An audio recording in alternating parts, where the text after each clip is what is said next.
Ձեր եղբայրը դպրոցում ծեծի հետևանքով ձեր հարազատները այդպես էին պնդում, ստացել էր կյանքի հետ անհամատեղելի վնասվածքներ, դրա հետևանքով նաև խնդիր էր առաջացել թոքերի հետ կապված եւ ցնցել էր ամբողջ հասարակությանը ձեր եղբոր լուրը, ինչ կարող եք ասել, կան անձիկ, ովքեր պատասխանատվության ենթարկվել են, թե ոչ,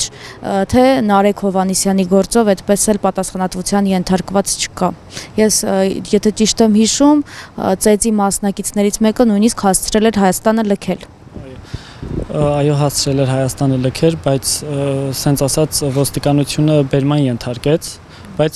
կալանք չնշանակվեց։ Դեպքից տարի 9 ամիս անցել է, բայց ոչ մեկ դեռ պատասխանատվության չի ենթարկվել կամ ինչ-որ փոփոխություն գործի հետ կապված չկա։ Ամբողջը փորձում են կոծկել, ասելով, թե իբր երեխան ծեծից չի մահացել։ Բայց աղբորս մոտ եղել է հենց թոքի սալջարդը, որը եղել է ծեծի նպատակով։ Նաև այնտեղ նշել էին, որ ծեծի հետևանքով եղունգներ վնասվել, որ հիվանդանոցում հեռացրել էին եղբորս եղունգը, տենց այրյան վարակել էր իր մոտ տվել, բայց եթե ծեծը չլիներ, ոչ լինելու էր այրյան վարակը, ոչ էլ թոքի սալջարդը, ու այսօր իմ աղբերը իմ կողը կլիներ, ոչ թե իմ աղբերը կլիներ մահացած, իսկ իրանք ազատության մեջ։ Կհիշեցնեք հանրությանը դեպքը, քանի հոգի են եղել, երբ էր տեղի ունեցել, որպեսզի հասկանալի լինի մարդկանց, թե իրենք որ դեպքի մասին են հիմա տեղեկատվություն լսում։ 2023 թվականի նոյեմբերի 17-ին կռիվը տեղի ունեցել, իսկ 2023 թվականի դեկտեմբերի 2-ին արդեն եղբայրս մահացել է 14 տարեկան հասակում։ Էջմիածնի թիվ 5 դպրոցի ծեծի մասին է խոսքը, որը տեղի ունեցել դրսի ֆիզկուլտ զալում, որի տնօրենը Գայանե Սաֆարյանը ամեն ձև կարողանում է հերքել կամ ուզում է հերքել, որ իր դպրոցում ընդհանրապես տեղի ունեցել վարկյան տեղով մի քաշ հրմշտոց։ Ինքը այդպես է նկարագրում։ Դե պարզ է, ամեն մեկն էլ կուզենա իր անվան համար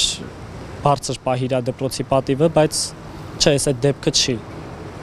Քանի հոգով են եղել ամբողջը։ Եղել են կռիվը, ասում են, եղել են 3 հոգով, ճիշտ է, երկուսի անունները գիտենք, մեկը Էջմիածնի գլխավոր բաժանմունքի վարչի Բժիշկ Գոնդյանի թոռը, իսկ մյուսը տվյալ դպրոցի փոխտնօրենի որդին Արայիկ Կարապետյանը, իսկ բժիշկի թոռը արդեն Մելիք Գոնդյանը։ Իսկ երրորդ անձը անձի մասին մենք մինչև առայսօր տեղեկություններ չունենք։ Ասում եք, ինչու պատասխանատվության չեն ենթարկվել։ Դե որովհետև մի կողմից փոխտնօրեն ունեցող մայրը, իսկ մյուս կողմից հարուստ պապիկ ունեցողը հաստատ կարող են կոծկել ամեն ինչ, չհաշվելով, որ իրանց երեխա իրանց թոռան պատճառով մարդազրկվել կյանքից։ Կամ որ տնօրենը անընդհատ նշում է, խոսում է մահացողի հետևից կամ լավը կամ ոչինչ։ Ինքը 3 ամիս ընդամենը իմ աղբորը ճանաչել է, բայց իմ աղբորը թեկուզ մի օր էլ ճանաչեն, հաստատ իմ աղբոր մասին բոլորն էլ լավն են խոսելու։ Աղբերս ավարտել է Վարշապատի թիվ 11 հիմնական դպրոցը Վահան Ռշտունու անվան, ու եթե այնտեղ էլ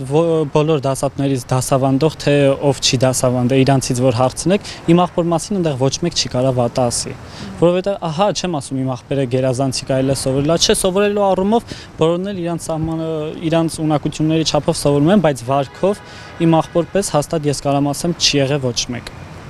Ձեր հորաքույրը դեպքից հետո ինձ հետ զրուցում ասում էր, որ ամեն ինչ ծագել է ընդամենը արա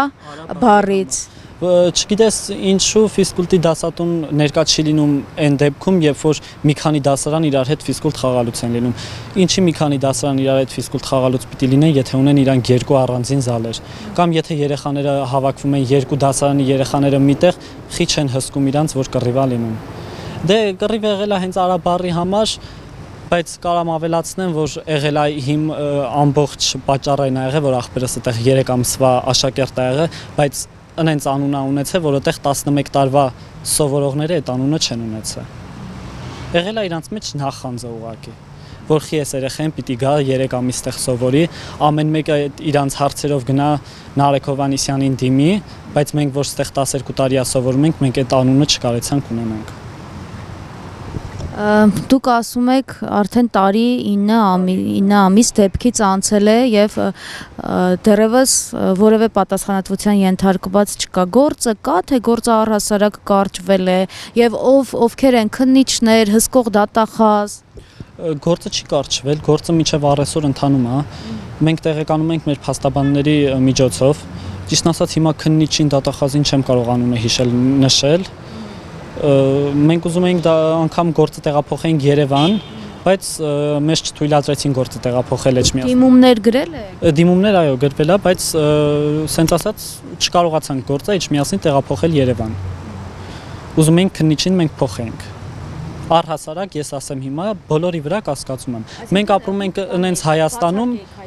այո, մենք բացարկեիք հայտնել քննիչ։ Այո, մենք սենց ասեմ, ապրում ենք այնց Հայաստանում, որ ամեն ինչ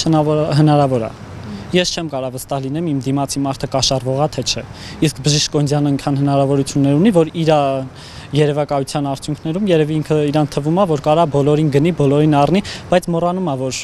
իր թորան պատճառով մահացել է, սպանվել է 14 տարեկան երեխա, բայց իր թորը մինչև առեսօր գնում է դասի գալիս է։ Աղբորս դեպքից հետո դեկտեմբերի 2-ին իմ աղբերը մահացավ, այդ եկող տարի մայիսին այդ դպրոցը տեղի ունեցավ մեծ մի տոնախմբություն վերջի զանգ ասվածը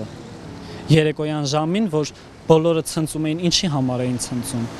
Տնօրենը կարող էլ գոնե տենց մեծ տոնախմբությամբ չնշել վերջի զանգը, գոնե իրանց ներսի դահլիճում ոչ թե դրսում, այլ ներսի դահլիճում նշեր փոքր, չենք ասում հա չնշեր, բայց էդ էլ անհարգալից վիճակ էր մեր հանդեպ։ Այսինքն նույն մահացած տարին։ Նույն չէ, դեկտեմբերի 2-ին մահացավ, արդեն տարին փոխվեց ու վերջի զանգն էր։ Ու տվյալ երեխաների հենց Մելիք Կոնդյանի, եթե երեխա կարելի է անվանել էլի, ու Արայիկ Կարապետյանի։ Իրենք էլ մասնակցում էին։ Իրենց վերջին զանգն էր։ Ձեզ հետ փորձել են հարազատները կապ հաստատել, որևէ բան ասել են եւ նաեւ հետաքրքիր է ինչու եք հիմա խոսում։ Ճիշտ է այդ դեպքից հետո ես ինքս ձեր ընտանիքի անդամների հետ խոսել եմ, բայց այնուամենայնիվ հետո արդեն իսկ տևական ժամանակ անց որևէ բողոք ձեր կողմից չէր հնչել։ Սա ինչով էր պայմանավորված։ Պայմանավորված էր այս սենց ասած լռությունը այնքանով, որ դեռ հույս ունենք, որ Հայաստանում կան են արդար միտ դատավորները, դատախազները կամ քննիչները, որ կարողանան այս գործը սենց ասած բացահայտել, այլ ոչ թե սպասեն այնքան, մինչև մենք արդեն սկսենք ձայն բարձրացնել, որ կարողանանք արդարության հասնել։ Հասկանալի է։ Իսկ տեսեք դուք ասում եք փորձաքննության արդյունքներ կան եւ այլը, ինչպես է ստացվում, որ փորձաքննությունը չի հաստատել, որ ծեծի հետևանքով է մահը վրա հասել, եթե պատասխանատվության ենթարկվողներ չկան, գուցե սա է պատճառը։ Չէ, փորձաքննությունը հենց հաստատել է, որ եղել է իր մոտ թոքի սալջարդ։ Սենց ասած ամբողջ հասկացող բժշկությունն էլ կիմանա, մեզ բժիշկը տեղեկացրեց, որ թոքի սալջարդը չի սկսում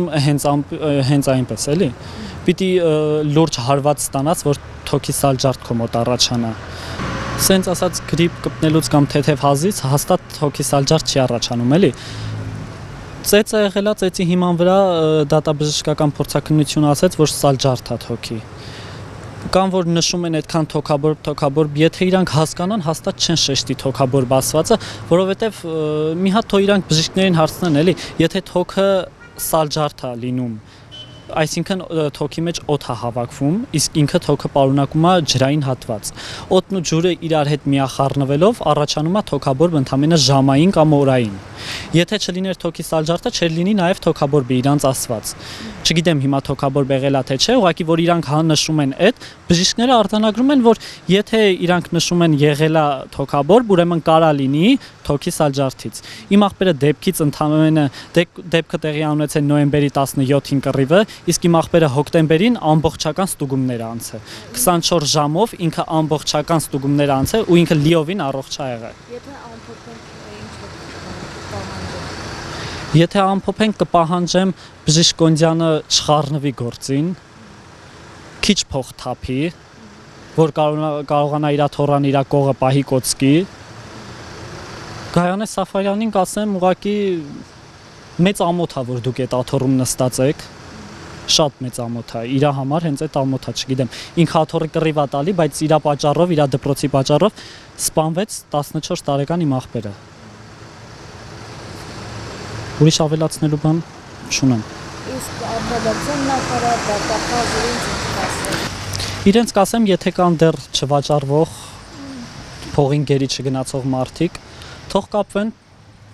չեմ ասում անվճար, հա մենք պատրաստ ենք վճարել։ Այդ իրենց ում էդ էլ ասեք։ Դատախազներին, դատավորներին, արդարամիտ դատավորներին, դատախազներին, չգիտեմ, ով որ կարա օգնի այս գործը լուծենք։ Այս հարցը լուծենք, որ արդարությունը վերականգնվի։ Որ ամեն մեկը իր տնից նստած չասի, գործը քննացրել են, գործը կասեցրել են։ Չէ, գործը չի կասեցվել, գործը միջև վերջ գնալու է։ Թույլ չեք տալու, որ Հաստատ թույլ չեմ տա։ Եթե իրանք պատիժ չստանան պետության կողմից, կառավարության կողմից, դատախազության կողմից, հաստատ այդ պատիժը կլինի մեր ձևով արդեն։ Ինչքան սպասեցինք, իրոք արդեն հերիք է։